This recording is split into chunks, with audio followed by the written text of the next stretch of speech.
তো হ্যালো বন্ধুরা, আমিও স্নান করে নিয়েছি চট করে। বললাম না যেমন কাচাকুচি করে সবগুলো গামলা জামলা ভরে স্নান করেছি। এখন বেজে গেছে 8:46, 9টা বাজছে আর 10 মিনিট, 10-15 বাকি নেই, আর 14 মিনিট বাকি। যাই হোক, তো স্নান করে নিলাম, মাম্মামকে স্নান করে দিলাম, ও বিছানাটা গুছিয়ে নিয়েছে এই যে। কিন্তু চাদরটা আমি বদলে দেব, অনেকদিন পাতা হয়ে গেছে, কখন আবার আমার শরীরটা খারাপ হয়ে পড়ে, তো ওই জন্য আগে থেকে আমি তুলে অন্য একটা পেতে রাখবো। সেরকম সিমটম বোঝা যাচ্ছে একটু একটু। তো দেখি, চাদরটা কাজ করে চেঞ্জ করে নেব আর ইয়ে করবো। মামামকে স্নান করিয়ে দিয়েছি। মাথা মুছেছো? মেলেছো?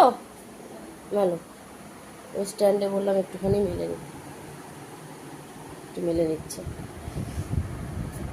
তো চলো চাদরটাকে চেঞ্জ করে নিই, অন্য একটা কি নিয়ে আসবো। কী চাদর পাতবো এখন সেটাই ভাবনা চিন্তা করে। এটা একদম নতুন পেতেছি, এটা আমি পয়লা বৈশাখের দিন পেতেছিলাম। কিন্তু গেঞ্জি পরে নাও কেন? সরাবো কেন? সরাবো কেন? না, বাইরে আছে।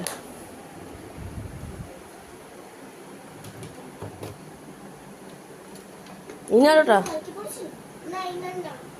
ভেতরের দিক থেকে অন্য কিছু পর।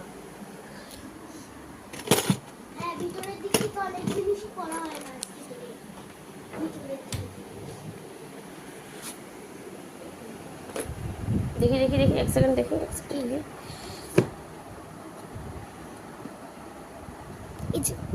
এই কাফতানটা পরে এটা অনেক বছর হয়ে গেছে। এটা আমি তোর পেটে হইনি, তুই আমার পেটে হয়েছিস। তুই কি বলতে চাস আমি সবই বুঝি, কি বন্ধুরা, তাই তো যেটা হয় আর কি। মা দিদিমাদের ডায়লগ হয়ে থাকে এটা।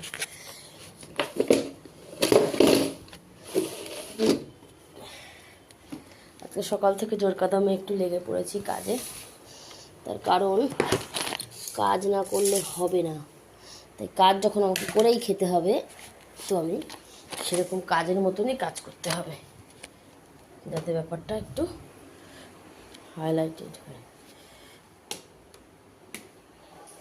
হাইলাইটেড হবে কাজ, সেটা আবার কীরকম টাইপের কাজ রে ভাই।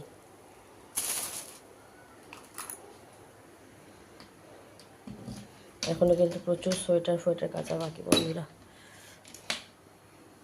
এই আলমারিটা তোমাদের সাথে আমি শেয়ারই করিনি। এই দেখো,